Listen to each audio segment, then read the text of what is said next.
Yang mereka kejar tuh berkat sama mujizat, bukan Yesusnya. Makanya carilah dahulu kerajaan Allah dan kebenarannya, maka segala sesuatu ditambah-tambahkan dalam hidupmu. Mencari kerajaan Allah dan kebenaran itu tugas kita. Segala sesuatu ditambahkan itu tugasnya kerajaan surga, bukan tugas kita. Ya.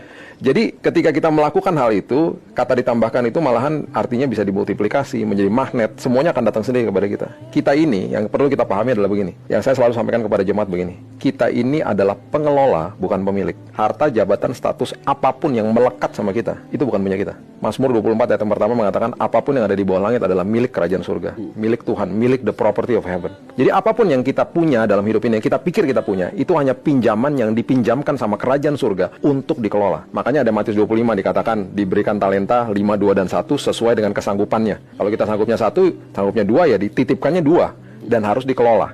Nah, ketika kita mengerti tentang hal ini, dan mengerti juga bahwa Mazmur mengatakan hidup manusia hanya 70, kalau kuat 80 tahun. Kita datang nggak bawa apa-apa, pulang nggak bawa apa-apa. Datang telanjang, pulang telanjang loh. Datang dikasih baju di rumah sakit, pulang dikasih baju juga waktu dimandikan jenazahnya. Betul-betul nggak bawa apa-apa. Jadi selama hidup ini, kita harus mengerti bahwa kita ini adalah steward, pengelola, bukan owner, bukan pemilik.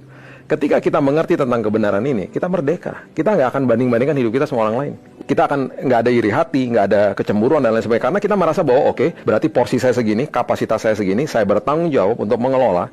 Dan ketika saya kelola dengan baik, saya dipercaya perkara yang lebih besar. Perkara yang lebih besar pun itu punya kerajaan surga, bukan punya kita. Jadi ketika kita mengerti tentang hal ini, kita merdeka hidupnya.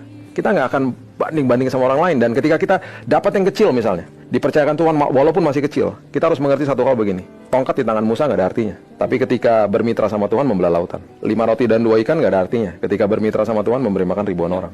Batu dan umban nggak ada artinya, diketawain sama Goliat. Tapi ketika bermitra sama Tuhan membunuh Goliat.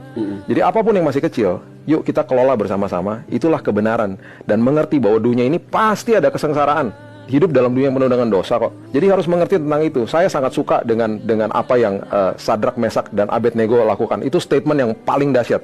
Daniel 3 ayat 17 dan 18. Baca ayat itu menjadi sebuah pedoman yang luar biasa. Jangan kasih kondisi sama Tuhan. Mereka diperhadapkan dengan tungku api. Mereka harus menyembah dewa yang Raja Nebukadnezar dirikan. Pernyataan mereka cuma begini, kami tahu bahwa Tuhan kami sanggup menolong kami, melepaskan kami dari tungku api. Kita kalau baca di sekolah minggu kan kita udah tahu ujung-ujungnya kan disertai sama malaikat Tuhan. Mereka mana tahu, mati dibakar hidup-hidup loh. Tapi pernyataan mereka yang luar biasa, mereka katakan begini. Kalaupun tidak, seandainya tidak, kami tetap tidak akan menyembah dewa yang Raja Tuhanku dirikan itu. Dengan kata lain, apapun yang terjadi, saya tidak akan memberikan kondisi atau syarat kepada Tuhan. Apapun yang terjadi, saya tetap akan taat. Apapun yang terjadi, saya tetap akan setia sama Tuhan. Karena kedaulatan Tuhan adalah kedaulatan Tuhan. Rencana Tuhan bukan rencana saya, jalan Tuhan bukan jalan saya. Apapun yang dia lakukan, pasti ujungnya terbaik bagi saya. Nah, ini penting. Dahsyat kan jadinya.